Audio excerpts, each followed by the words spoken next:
Hello, everyone. Welcome to the NFL Week 6 episode of the Bacon Bets podcast. The road to 272 has finally gotten its first profitable week. It took 5 weeks to get there for this season. It was a disastrous first 4 starts, but we got there. I'm watching this game on Monday Night Football. There is a minute and a half left. My under bet has already hit, so we know that as a loser.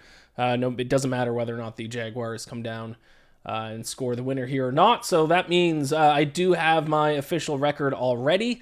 For week 5, I went 8-6 for plus 5.25 units. That brings my season-to-date record to 34 wins, 43 losses, 1 push for minus 6.39 units. So we're still down over 6 units, but we cut the deficit almost in half with my strategy from last week, which was to get back to my bread and butter, get back to what I was doing a few years ago, when I was crushing the road to 272, and that was taking some aggressive shots on some big moneyline underdogs. We cashed on the Broncos upset win against the Eagles. We cashed on Sunday Night Football, the Patriots big underdogs, plus 375 on the money line against the Buffalo Bills. Unfortunately, the good news is we hit those. The good news is sometimes I just need to kind of take some shots. The bad news is this week in week 6, we still have to pick our spots, and I don't think I really like any spots for any big upsets in week 6. So I'm happy with how the week went. Listen, I've come on here the past handful of weeks when I've had bad weeks and I've, blamed luck. This winning week, I had luck go my way. That's basically how it's going to work. If you bet on every single game, the variance is going to some weeks go in your favor and some weeks go against you. Unfortunately, it went against me for a few weeks in a row, but this week it went my way. I mean, that Tennessee-Arizona game, I wasn't on Tennessee money line, so maybe they would have covered anyways, but maybe not. With the running back dropping the ball on the 1-yard line, finally, a fumble on the 1-yard line goes my way. The Titans storm back. Cam Ward throws an interception, which is then fumbled, which is then recovered in the end zone. That was some luck that went my way that hasn't gone my way throughout the season.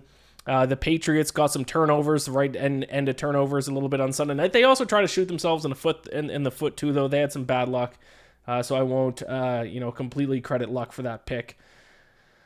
And then we had some comebacks. The Broncos completely stormed back against the Eagles. They got that 2-point conversion late in the game, which ended up being the winning score. The Saints stormed back against the Giants. The Giants had a ton of turnovers. So there was things that went my way this week that in previous weeks went against me. Now, with that being said, it's funny how these kinds of things work out. The week started off with Thursday Night Football. Had a great line. Rams minus 3.5. They closed at what? 8.5 did they close at against the 49ers? Because the 49ers were so banged up. Some of the best closing line value we've ever got. And play after call went the 49ers way. And I'm a guy who's been betting on the 49ers for over a season now. And every single 49ers game, everything that could go against them went against them. And then, of course, the 1 week I get off them and I go on the Rams, which is a team I don't normally bet on. Of course, that is the week where nothing goes the Rams' way and everything goes the 49ers' way. And, of course, it was all capped off by, because I had Rams minus 3.5 when the Rams were driving late, a touchdown and an extra point would have given the 4-point lead with a minute left in the game with the 49ers, no timeouts. And fucking Kyron Williams fumbled the ball on the 1-yard line. So, thankfully, the fumble on the 1-yard line by, what's the Cardinals running back? I always forget it. Emicardo? What's that guy's name? Cardinals running back who fumbled on 1-yard line. Demicardo. Thankfully, that kind of went my way on Sunday, but still, between Kyron Williams on Thursday night, what was the other one? Braylon Allen of the Jets the Monday night before that, and then A.D. Mitchell, the Colts receiver, that week as well. I was on a streak of teams I bet on having guys fumble on the 1-yard line, which kind of cooked my bet. So I was in a dark place Thursday night after that loser. It just felt like I just couldn't get any breaks against me. And then Sunday morning, the Browns plus 3.5, who were covering the entire game, winning for most of it, and then all they had to do was not let Carson Wentz go on an 80-yard game-winning touchdown, and Carson Wentz went on an 80-yard game-winning touchdown. So Sunday morning after that, started the week 0-2, looked like I was going to have another losing week. I just, I had a little moment of acceptance where I was just like, all right, this is going to be the season from hell. I'm not going to get upset. It is what it is. What gambler, whatever you want to do to me, do to me. I am a beaten man. I am already defeated. And then thankfully I got hot after that. Monday Night Football is not working out for me, but the rest of the day on Sunday I went 8-3 the rest of the day, including 2 moneyline winners on the Broncos and the Patriots. So by the end of the night, I was pretty happy. My goal was to get profitable, move in the right direction. We won over 5 units. So would have been nice to win this one tonight.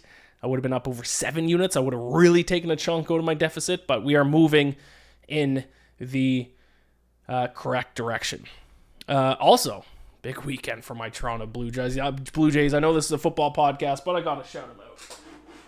Especially my boy back here. I don't know if you guys have even noticed this. The bobblehead I've had behind me this entire season, Alejandro Kirk,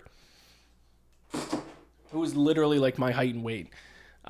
So he's like a little me out there trying to play in Major League Baseball, except about 50 times more athletic. So he has a soft spot in my heart, and he's had a big first 2 games in the ALDS. Now I'm recording this. Keep this in mind. I'm recording this Monday night. The Jays have a 2-game lead heading to the Bronx on Tuesday night. I wish we had more days off in between the Blue Jays and the Yankees next game, because I love this feeling. A 2-0 series lead and a series that go and that might have been pass interference. In a best of 5 series, the Jays have a 2-0 lead. Like, it feels like we're locked to advance the ALCS, to beat the big bad Yankees. I'm just calling it right now because this is classic team that I cheer for. Classic team that I cheer for where it loses next 3 straight to the Yankees, and I cry. So I'm excited for tomorrow night, but also extremely nervous because no team that I root for ever makes things easy. So at the very least, I can envision this going to Game 5. I would love for them just to win in Game 3, and it can be the first time in my life a stress-free playoff series win. Oh, would that be nice? But I don't envision that's going to happen. Unfortunately. Jays are underdogs in Game 3, so we'll see. By the time you're listening to this, you may already know the result of that series. Oh. Well, that was the craziest game-winning play I've ever seen. My bet's already dead, but I just still have this game on in the background here. Trevor Lawrence is first and goal from the 2-yard line. Trevor Lawrence tripped as soon as he got the ball. Tripped again, stumbled getting up. Still managed to get up, get outside, and then run in for a touchdown. Flag on the play, though, against the Jaguars, probably. Because it's the Chiefs. Holding Chiefs, no. It's on the Chiefs. Wow.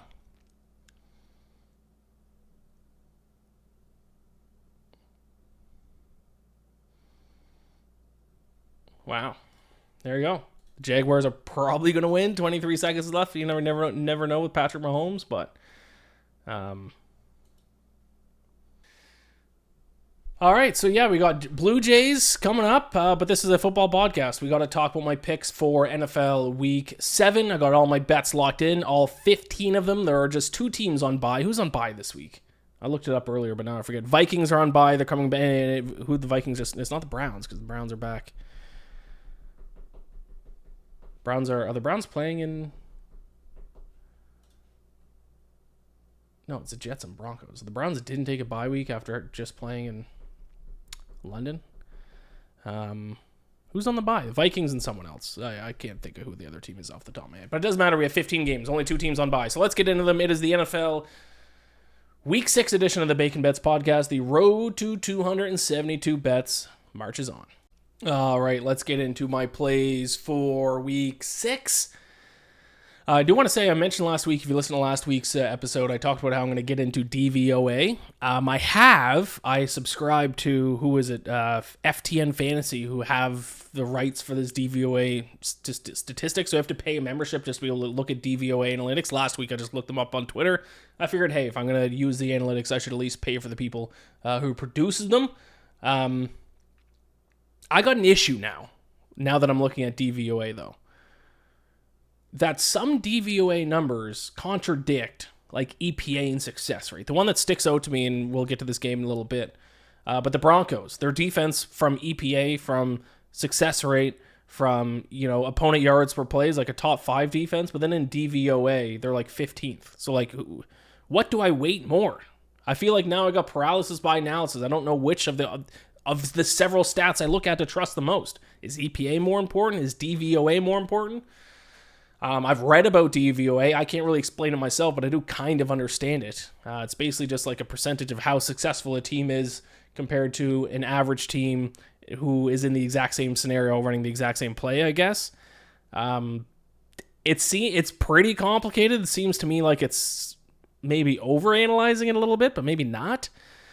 So I've sprinkled some DVOA handicapping into my picks for this week. And we'll see how they do. But like I said, there's some spots like the Broncos defense that the DVOA numbers are very far off the other number, so I just don't really know which side to back. I'll probably just end up leaning on the stats that I'm used to. So let's start with Thursday Night Football. It is the NFC East duel between the Eagles and the Giants last week. Listen, if there's one thing that I do well, it is pointing out a fraudulent team. That is my bread and butter. And last week it was two fraudulent teams taking on two teams that I felt were a little bit underrated in the betting market, so I went money line upset. I still think the Eagles are being overrated in the betting market, but I'm not going to take the Giants on the money line. I'm not that confident. I don't think the Giants are good enough to be able to beat them outright, but I will take the New York Giants plus 7.5 at minus 110 here. Still, the Eagles are, ironically enough, I think last week their loss to the Broncos was the first game all season that they've averaged more yards per play than their opponent, and that's the game that they lost, so because of course. But they're still 28th in the NFL in net yards per play. That's 2 spots below the Giants at minus 0.8. Now, DVOA, I just brought that up. They like the Eagles a lot more than EPA and success rate numbers do, but still, I don't trust this Eagles team at all. They just completely stopped running the ball this past week. That tells me that it might be almost like a panic situation for the Eagles where they're like, man, our offense is not working. Let's just air it out and see if that fixes it, which I don't know if that was a good plan against the Broncos defense, which that's their strength, is their secondary. The Giants, my concern with the Giants is that they have not done a good job stopping the run this season. So the Eagles might be able to just run the ball against them. But a 7.5 point spread on Thursday Night Football on the road against a divisional opponent, that's not a normal 7.5 point spread in my opinion. That's short week, divisional opponent on the road. I would need this to be a complete mismatch for me to lay the points on the Giants, and we're not getting this here. Giants aren't a good team, really. They don't really do anything extremely well, but I at least think they can hang around. I think Jackson Dart should probably learn from his bad start this past week against the Saints. He's trying to do a little bit too much. Needs to calm things down a little bit. And I think the defense can do enough to kind of hang in there. So I will take the Giants plus 7.5, minus 110 against the Eagles on Thursday Night Football. Sorry, it's the final play here for the Chiefs and Jaguars. Incomplete. Game over. Jaguars upset the Chiefs 31-28. My bet on that game lost, but I don't care because the Chiefs lost. So Chiefs now fall to what, 2-3 are the Chiefs? Shame. Damn. Jaguars might be the most fraudulent team in the NFL. Yeah. And I think I bet against them this week, did I not? I mean, we're going to get to that game, but yeah, against the Seahawks, yeah. Okay, we're going to get to that game a little bit later, but we're moving on to Sunday morning. I'm sick of these fucking international games, man. I'm sick, and they're only going to be, I'm sick of 2 things. International games, and I'm sick of Monday Night Football doubleheaders. Give us one game, and I noticed the next 2 Mondays have doubleheaders. I gotta stay up so late. It fucks up my whole handicapping process for the next week. It fucks up me recording this podcast. And I also hate, I need time on Sunday morning to be productive. I need time so I can wake up, I can go for a run, I can go get groceries or something if I have to, and get settled before the 1 p.m. games start. You're throwing a 9:30 a.m. game at me. I have to just get up and start watching football, and then I have to watch football the entire day from start to finish. And I don't get anything else done. I don't mind like 2 or 3 international games, but how many do we have this year? Like 8, if not more? Oh, come on, man. Too many. I'll take the Jets plus 7.5. Ugly bet. Don't like this bet. Won't be one of my best bets of the week this week. But I do think we got to buy low a little bit on the Jets. I think the Jets are a better team than the stats indicate. I think they've been able to run the ball successfully at times, and now they do rank 5th in the NFL in rushing success rate. They would rank high in EPA too, but they just keep fumbling, so I hope they stop fumbling. That would be nice. They do take on a defense who's the Broncos' defense can be run on a little bit. 14th in opponent rush success rate, 14th in defensive rush DVOA. Yeah, the DVOA doesn't like the Broncos defense as much as the more simpler metrics do, especially their secondary. They're overall just 16th in defensive DVOA. But I do think what I kind of take away from that is the weakness of them, which shows on all metrics. You know, if 14th, 15th, 16th in the NFL can be considered a weakness, is their run defense. I wouldn't throw on this team, but I think you'd be able to run on them. And the Jets got to run the ball more. Like, we were teased at the start of the year. Aaron Glenn, teased like he's going to run the ball all game. They're 8th in run play percentage. Run the ball more, Aaron Glenn. Come on, just run the ball every play. See what happens. Get crazy with it. So yeah, international game. Things get weird. 7.5 points is a lot. I'm still not sold on Bo Nix. I'm not sold on the Denver offense whatsoever. So I don't really feel like laying the points with the Broncos. So I will take the Jets plus 7.5, minus 115 against the Broncos. Moving on to Sunday afternoon, the Patriots and the Saints. I will take the over in this one. I got over 45.5 at minus 105. Spencer Rattler, I'll say this, not terrible. Not good, but not the worst starting quarterback in the NFL. In fact, if you look at my favorite quarterback stat, CPOE, EPA plus CPOE, expected points added plus completion percentage over expected, Spencer Rattler so far this season ranks higher than Bo Nix, Justin Herbert, and Jaden Daniels. Now, that doesn't tell the whole story. That does take into consideration some other factors, but I mean, it's not like he has as much help as those other quarterbacks either.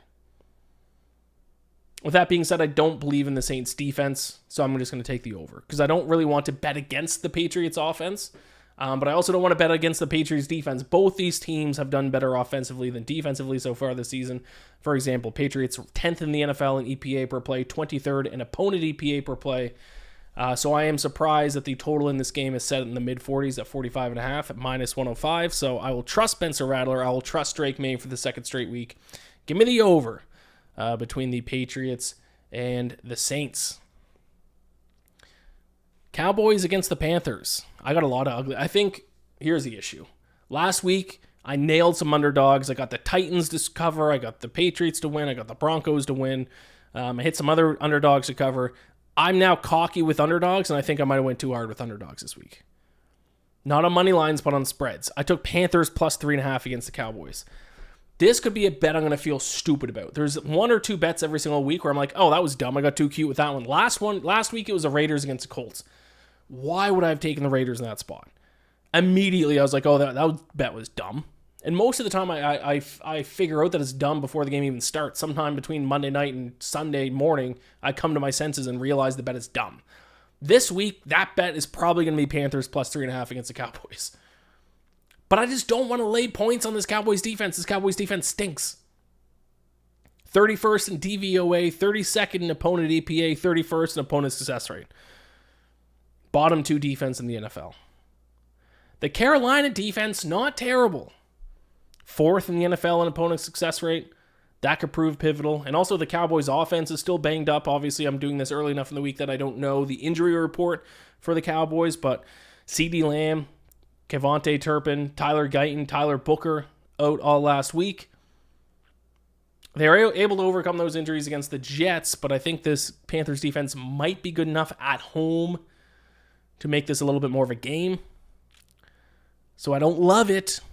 It's ugly, but I will take the 3.5 points with the Carolina Panthers. Chargers and Dolphins. Man, this Chargers team is not looking good. One of my losses last week. Actually, this is a game between two teams who I bet on last week who both lost. I will reluctantly take the Chargers on -4, -106. The Chargers don't have an offensive line right now with Rashawn Slater and Joe Alt both out. So if they take on any team, and I should have saw this coming last week against the Commanders, if they can take on any team that can rush the passer, they're going to be in trouble, as we saw last week. But the Dolphins can't rush the passer. The Dolphins' defense stinks. The two worst defenses in the NFL are the Cowboys and the Dolphins, not even close. The Bengals would be, I guess, a close third. Dead last in defensive DVOA, 31st in opponent yards per play, 31st in opponent EPA per play, last in opponent success rate.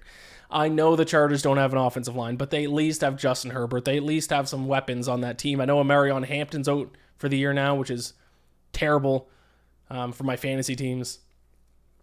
But Justin Herbert has enough skill and enough weapons at receiver. He should be able to torch this Dolphins defense, and the Dolphins offense doesn't have enough weapons to take on the pretty strong Chargers defense. So I will take, I wrote down Dolphins in my notes here.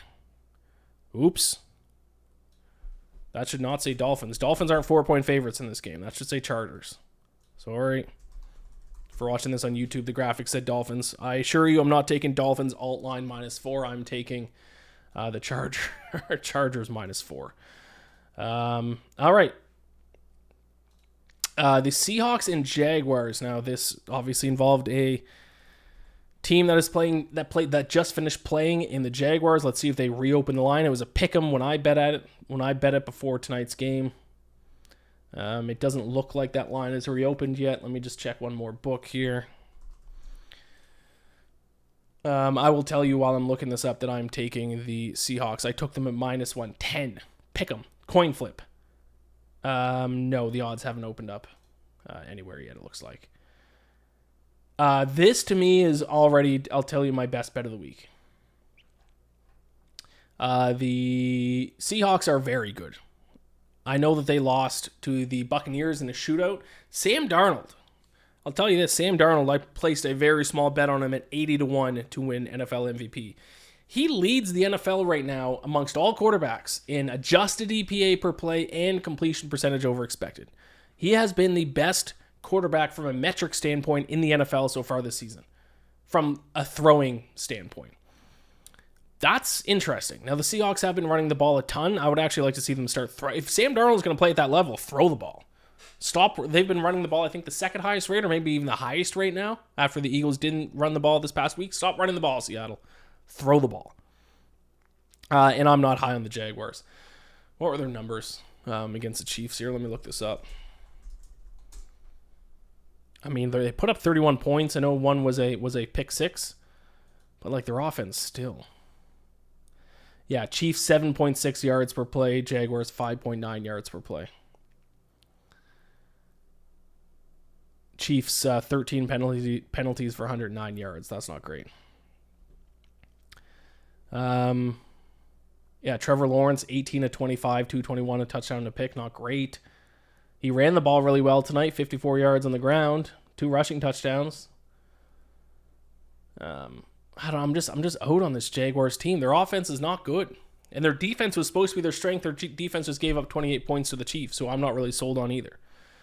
Meanwhile, the Seahawks, very good everywhere. Advanced metrics love the Seahawks. They were first in DVOA last week. They're now second in DVOA. The Lions have passed them.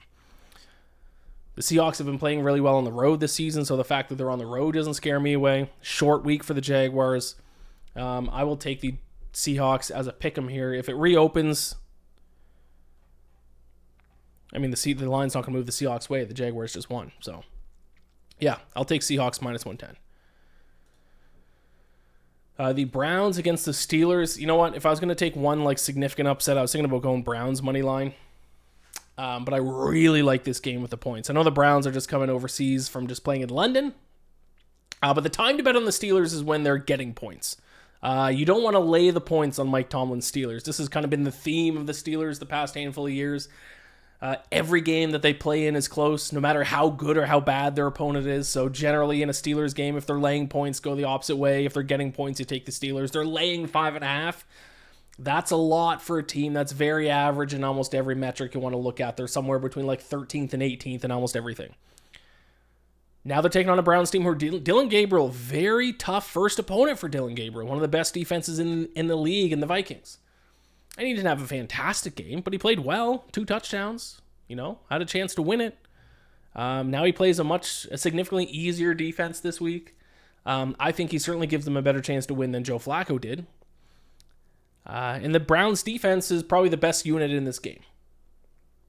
So I'll take the 5.5 points of the Browns plus 5.5 at -115. The Rams and Ravens, this is one game that you shouldn't be betting on until Lamar Jackson's injury report comes out because he was supposed to be out 2 to 3 weeks. So based on the line, he's not going to play this week, but that could change. But because I don't want to risk taking the Rams and laying 7.5 points and then Lamar Jackson plays, instead I'm going to bet the over, which is at 44 and a half. The Ravens defense has been horrific to start the year. 5.8 yards per play. Now they have to take on the Rams offense, which is first in DVOA, first in success rate. So the Rams offense has been the best in the NFL by a couple of metrics. Matthew Stafford leads the NFL in passing yards, which is big. I want to know what this holistic table was that he laid on and it completely healed him. Now he's playing like he's 26 years old out there. I don't know how this happened. Is this holistic table, I know in the preseason we're all laughing, this holistic table that Matt Stafford was just laying on in like an RV that was supposed to magically heal all his injuries, and we were saying, oh, Matt Stafford's toast. He's laying on this weird voodoo table. Maybe we all need this voodoo table. What is going on? He's playing like he's 26 years old. Can I get a voodoo table? Can I get a holistic weird table in an RV parked outside my condo, and can I go lay in it couple times a week? If I do, maybe I should strap on the helmet, go out there, play like I did senior year in high school. People forget. Hurdled the guy once. I don't know if you saw that. I don't know what this table was, but this guy is like 37 years old and his back was supposed to be broken in the preseason. Now he's having his best career season, playing like he's 26, and he's like one of the favorites to win MVP. I don't want to bet against this Rams offense anymore.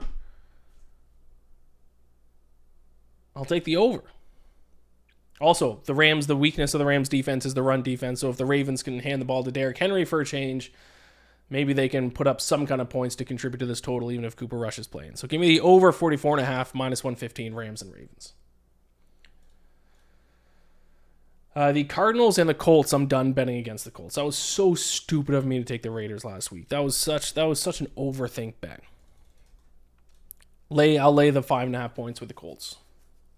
The betting market's still not treating the Colts like an elite team in the AFC. They're still like 20-1 to win the Super Bowl. And I like to point out frauds. I like to find frauds, especially when it's a team who wasn't supposed to be good and all of a sudden they're good. A lot of the times when that happens, you look at their underlying metrics, and the underlying metrics don't match their good record. We saw that with the Vikings last year. We saw that with the Giants a couple of years before that. There's always these teams that I find that are frauds. The Colts, I want to say they are, but they're not. Third in the league in DVOA, second in EPA, fifth in opponent EPA, fourth in net yards per play. Shane Steichen should be the coach of the year, in my opinion. And now they they host a Cardinals team who sucks. Kyler Murray's done. This will be his last year as the Cardinals starter. I wouldn't be surprised if he gets benched by the end of the year. He got concussed maybe by a football being snapped into his face this past week. I mean, he looks explosive at times. The Cardinals offense looks explosive at times, but they're not consistent across 4 quarters. And to win in the NFL, you have to be playing consistent football across 4 quarters, and they can't do that. He plays well in the first half. Maybe bet Cardinals money line first half, Colts money line second half, because he plays well in the first half. Then the game goes on. He gets tired, and he just becomes...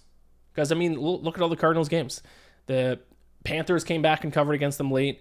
The Saints almost came back and beat them late. The 49ers came back and beat them late. And then this past week, they blew it against the Titans. They suck in the second half, and the big reason is because of Kyler Murray.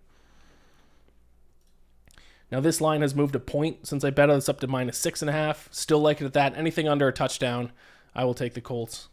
But I got them at minus 5.5, minus 108. The Titans and the Raiders. What an ugly fucking game this is. I feel like I stole one with the Titans. I bet on them for the first time in 3 weeks, and they actually covered for me. I feel like if I bet on the Titans again, it's just getting greedy. So I will take my win on the Titans, and I will run. Give me the Raiders. Because the Titans, let's be honest, they didn't deserve to win that game. They didn't deserve to cover that game.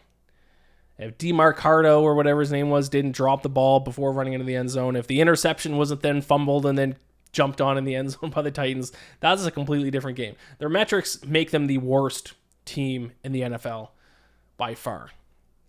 A lot of bad teams at least have some redeeming qualities on one or two sides of the football. The Titans have none. They're bottom 5, bottom 3 in both every single offensive metric and every single defensive metric. Now, the Raiders have been bad, but let's maybe forgive them a little bit. They have played a relatively difficult schedule to start the season. They beat the Patriots in week 1, and we saw what the Patriots just did against the Bills. They played the Chargers, the Commanders, 2 playoff teams from last year. Yeah, they lost a close one to the Bears. That could have gone either way. And then they got steamrolled by the hottest team in the NFL, the Colts. So their only real easy matchup was the Bears, if you call that an easy matchup, and really the Raiders should have won that game. So let's cut them a little bit of slack here.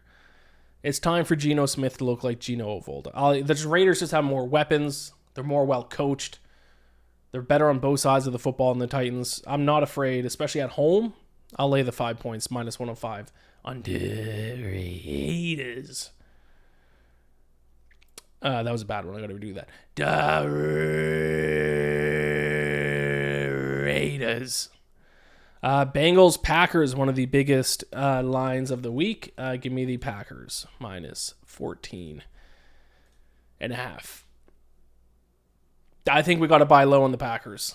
The last memory we have of them is playing to a 40-40 tie against the Cowboys. Then they went on their bye week. Everyone's just kind of forgotten about the Packers because the lines have looked really good. And the Packers are like 2-1-1, and they haven't looked as good as they did in their week 1 win against the Lions. This Packers team is still very, very, very good. 7th in DVOA, 3rd in net yards per play. They're taking on a Bengals team that is last in DVOA and second last in net yards per play at minus 1.5. This is one of the best teams in the NFL against one of the worst teams. The Bengals have 0 redeeming qualities on either side of the ball outside of Jamar Chase. The Packers are at home at Lambeau Field, a very tough place to play. I don't mind laying the 14.5 points at the Packers. Minus 14.5, minus 105. Has this line moved, I wonder? No. You can still get the 14.5. 49ers and Buccaneers. The Buccaneers are a frustrating team for the stats nerds out there. Because DVOA hates the Buccaneers. 18th in DVOA, but they're 4-1 on the season. And they just beat the team that was like the top ranking team in DVOA. So do I trust DVOA? Is it time to fade the Buccaneers a little bit? I finally got off the 49ers bandwagon after betting them for like over a season straight, it felt like. And then they just beat the Rams. They're now on the road against Tampa. I'll take the 3 points. I don't love it, but I will take the 3 points. 49ers plus 3, minus 108. Buccaneers offense obviously very good. Baker Mayfield is a MVP candidate, but their defense, 20th in the NFL in DVOA on defense, 31st on special teams. And you guys heard me last week, special teams are important, and I will use special teams in my handicapping process moving forward. The Buccaneers are the second worst special teams team according to DVOA. That could be huge in this game. It cost them. Special teams cost them against the Eagles 2 weeks ago. Another close game against another very good team. And the Buccaneers secondary, no one has been talking about this. Their secondary has been terrible. They've actually, defensively, they can stop the run actually really well. But they're 27th in opponent dropback EPA, 31st in opponent dropback success rate, 21st in opponent yards per pass attempt. That's a dream scenario for Kyle Shanahan. He can scheme up a passing offense to take advantage of a bad passing defense. Now, the issue, this is another game where betting on Monday kind of sucks. We don't know the injury report for the 49ers. How many guys are coming back? Is Brock Purdy going to be back? Are any of the receivers going to be back? Ricky Pearsall? We don't know. So I'm going to bank on the 49ers getting some help back this week. And I'll take the 3 points, minus 108 against the Buccaneers.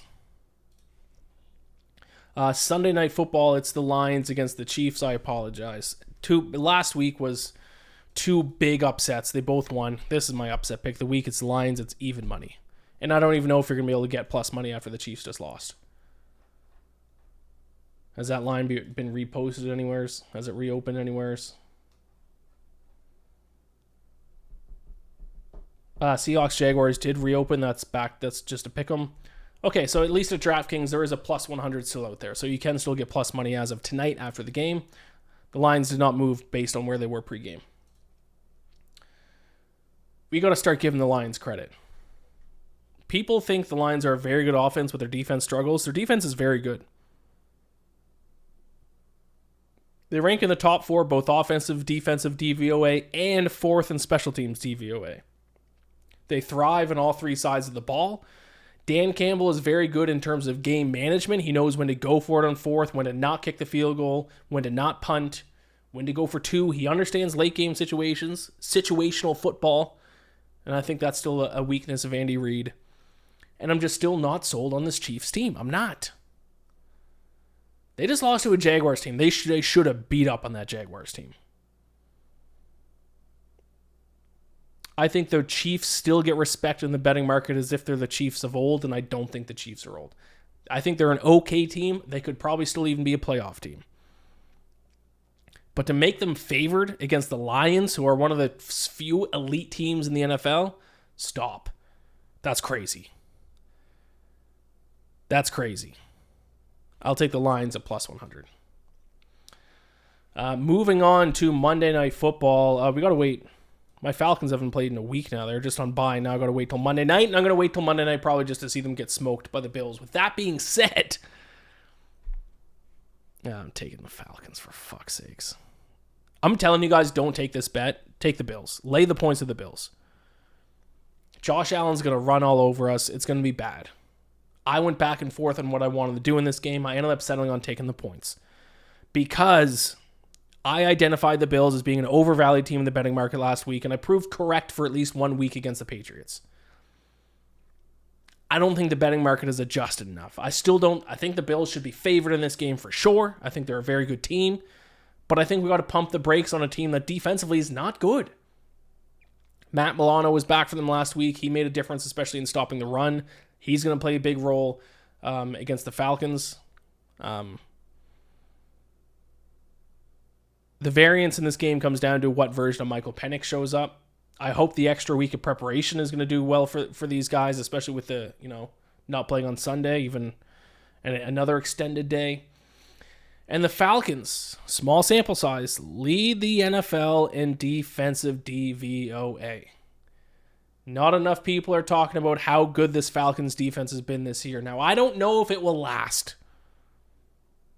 But so far, the football nerds have been raving and ranting about the Falcons defense. If their defense is as good as these first few games have shown, they will have the advantage on defense compared to the Bills in this game. If Michael Penix is playing at his best and the Falcons are using all their weapons and they're firing on all cylinders, they can be close to as good as the Bills' offense. This is a home game for the Falcons. All of that leads me to think, I think that taking the points with the Falcons, I think the Falcons lose a close game. Last second touchdown by Josh Allen, last second field goal, Falcons miss a field goal. But I feel comfortable taking the points with the Falcons plus 4.5. Minus 115. The Falcons probably need to steal one this week or next week against the 49ers, and then their schedule opens up. But it's going to be tough if they're 2-4 heading into that meat of the schedule. They need to be 3-3 heading into week 8, and I really like their chances. So if they can steal one here against the Bills, that's big. The final game of the week is the Commanders against the Bears, another team coming off a bye week, and the Bears, I think the Bears suck. I think the Bears are one of the worst teams in the NFL. I think their win against the Raiders has convinced people they're not bad. They stink. 30th in the NFL in net yards per play. They're bottom 10 in the league in DVOA. And the Commanders have been a lot better than I expected. I expected regression, and I think we've seen some regression, but they've actually looked better than I expected them to this season. Their defense has been better than I expected, and I think Jaden Daniels is going to be able to torch this Bears defense. So that's as straight as it is. I think this Bears team, I think by the end of the year, we're going to be looking back on this Bears team and we're like, whoo, I think they're going to be a bottom 5 team at the end of the year. And the betting market is still treating them like an average team, and I don't think they deserve that. So I'll take the Commanders minus 3.5 and minus 115. All right, those are my plays for this week. I'll recap them. I'll talk my 5 best bets, my survivor pick, and my teaser of the week. All right, let's recap them. I got Giants plus 7.5 against the Eagles. Jets plus 7.5 minus 115 against the Broncos. Patriots, Saints over 45.5 minus 105. Panthers plus 3.5 against the Cowboys. Chargers minus 4 minus 106 against the Dolphins. Seahawks, coin flip, pick'em, minus 110 against the Jaguars. Browns, plus 5.5, minus 115 against the Steelers. Rams, Ravens, over 44.5, minus 115. Cardinals, Colts, minus 5.5, minus 108. Raiders, minus 5, minus 105 against the Titans. Packers, minus 14.5, minus 105 against the Bengals. 49ers, plus 3, minus 108 against the Buccaneers. Lions on the money line, even money against the Chiefs. Falcons plus 4.5, minus 114 against the Bills. And we got Commanders minus 3.5, minus 115 against the Bears. My 5 best bets for this week are... I went 3-2 on my best bets last week. I won Broncos, Titans, Patriots. I lost Dolphins, Browns. Dolphins and Browns, both games that easily could have gone my way. But 3-2 is a winning record regardless. This week, I'll take the Seahawks as a pick'em against the Jaguars. Browns plus 5.5, Colts minus 5.5, Raiders minus 5, Packers minus 14.5. So Seahawks, Browns, Colts, Raiders, Packers, all to cover. My teaser of the week last week hit. I went Broncos up to plus 10.5 against the Eagles. That obviously covered. They won. And I took Lions down to minus 2.5 against the Bengals. Obviously that won because they covered as well. So this could have just been a spread parlay. But if you did tease them, it won. My teaser of the week this week, we're going to go Rams minus 7.5 down to minus 1.5 against the Ravens. That covers us because even if Lamar plays, I like the minus 1.5 number. And then Colts minus 6.5 down to minus 0.5 against the Cardinals. I think the Colts roll. I think the Cardinals stink. Rams, Colts, 6-point teaser. Let's talk Survivor. Actually, with the Chiefs losing tonight, 57 entries have been eliminated in the Road to 272 Survivor pool. The Cardinals lost, the Bills lost, and now the Chiefs have lost. And then a couple other sprinkled guys. Now, I will admit I am very happy and very lucky that I took Cardinals week 1 against the Saints, because if the Cardinals were available this week, I would have taken the Cardinals. Thankfully for me, they weren't available. So I went with the Colts, which ended up being actually the best pick you could have made this week was the Colts. So I am still alive, down to the final 57 entries in my own Survivor pool. You guys cannot let me win my own Survivor pool, but we are down to 57. My strategy this week for the Survivor pool, and I imagine a lot of you are probably going to have the same strategy. I don't generally like to take the most picked team, but I'm going to take the Packers. I think most of the time you don't want to do that, but I think sometimes it's just take the obvious pick and survive and let other people get cute and lose. And there's not a ton of other opportunities to take the Packers. Really, the only other chance, let me bring up their schedule. I mean, there's plenty of chances because they're a very good team. They're favored in most games. Will play the rest of the year. But in terms of playing a very bad team, Bengals this week were their 14.5-point favorites. At Cardinals next week, maybe. But really, the only other chance is they're home to the Panthers on November 2nd. Now you think, okay, maybe I want to save them for then. But if you still have Rams, the Rams play the Saints that week. So you have 2 very easy options as long as you have one available. So the only other week, I mean, you could, at the Giants on November 16th, you could do that. Home to the Bears late in the season, you could do that. There's no real huge opportunities that I'm jumping at and I really want to save the Packers for. So I'm just going to take the Packers this week. Hope other people get cute. I think everyone in the league all has the Packers available, so maybe all 57 of us will take Packers, and we'll just survive to the next week. But I just noticed I didn't do any double weeks. Oh, well. The pool's probably not big enough. Probably don't need a double week. Because I know the Joe Ostrowski's pool, I mean, they have a double week next week. So I'm going to take the Packers and move on. If they lose as 14.5-point favorites, so be it. You know what I mean? Like, come on. What do you want me to do?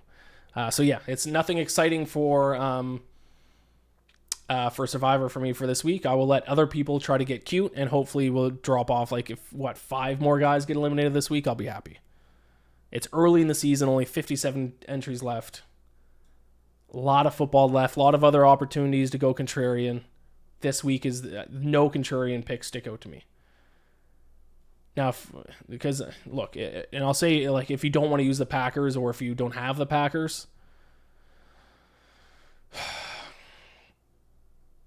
Eagles, some people take the Eagles, but like we just saw the exact same situation last week, a Thursday night football game, a road team favored by a lot against an inferior divisional opponent. They lost, the Rams. Do you want to now make that same mistake and take the Eagles? Do you want to lay a touchdown on the Broncos in a game that's in London? Steelers, I guess you could take. Steelers at home to the Browns could be an option. Patriots, only 3.5-point favorites to the Saints, but that's on the road. If Lamar Jackson doesn't play, the Rams could be an interesting option against the Ravens. If you want to get cute, the Cowboys against the Panthers, but it's on the road. I don't love it. If you want to get really cute, Raiders -5.5. They're 5.5-point favorites against the Titans. Like, you have some... You do have contrarian plays that you can go with, and I'm sure a lot of people will. I'm not fucking around this week. Just give me the fucking Packers. I'll worry about getting contrarian later on. I've been contrarian enough. I'm in a very good spot with my survivor entries, or my survivor entry for this pool. I use the Cardinals, the Ravens, who thank God I use the Ravens week 2 because I might not be able to use them the rest of the year because they suck. The Buccaneers, the Patriots, and the Colts. Like, I still have almost every elite team still left. So, you got to use the good teams at some point. I'll take the Packers now, 14.5-point favorites. It's about as sure of a team as you'll ever pick. Packers. I'll survive till next week. See y'all in week 7 when I'm still alive. My other pool that I'm in, Joe Ostrowski's pool, I might just go Packers too. I might just say fuck it and just go Packers both and just live to fight another day, you know? All right, this has been the NFL week. What week is it? Week 6 episode of the Bacon Bets podcast. Like the podcast on YouTube, subscribe to the YouTube channel, whatever, rate and review, all that stuff. Who cares? Who gives a shit? Good luck this week. The road to 272 bets marches on.